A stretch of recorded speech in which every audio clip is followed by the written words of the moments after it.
Bonjour à tous. L'enquête sur la mort du petit Grégory a très mal démarré. Déclaration de l'un des 3 avocats de Jacqueline Jacob à l'AFP. Frédéric Bernat assure que l'enquête était pourrie. Elle est totalement irrécupérable et doit être arrêtée.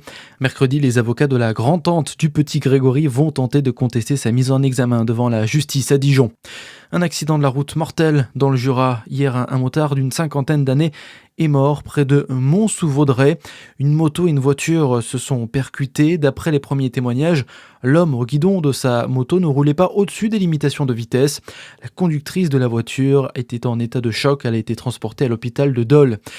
Une enquête ouverte dans le Doubs, elle doit faire la lumière sur cette coupe sèche de plusieurs centaines d'arbres à Verrières-de-Joux, près de la frontière suisse. Une zone pourtant au cœur d'une convention entre le Conservatoire des espaces naturels de Franche-Comté et la commune.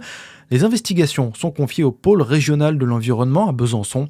Il s'agirait du maire de la commune qui a donné son autorisation pour prélever ces arbres dans un espace où cohabitent 2 espèces protégées, une fleur et un papillon. Dans l'actualité aussi, il va continuer de faire très chaud jusqu'à la fin du mois de mai selon Météo France.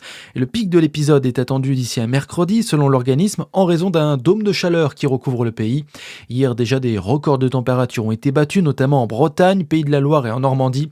Le Finistère sera d'ailleurs placé en vigilance jaune canicule dès midi. Une première pour un département français au mois de mai. À l'international, jamais une issue au conflit entre l'Iran et les États-Unis ne semble avoir été aussi proche. Le président américain Donald Trump a affirmé hier soir sur son réseau social qu'un accord avait été largement négocié et resté à finaliser avec Téhéran. Et puis en basket, l'élan Chalon arrêté net. Les joueurs de Saône-et-Loire ont perdu face à Strasbourg hier soir en Betclic Elite 102-81. Une défaite synonyme de fin de saison pour l'élan. Très bonne journée sur Fréquence Plus.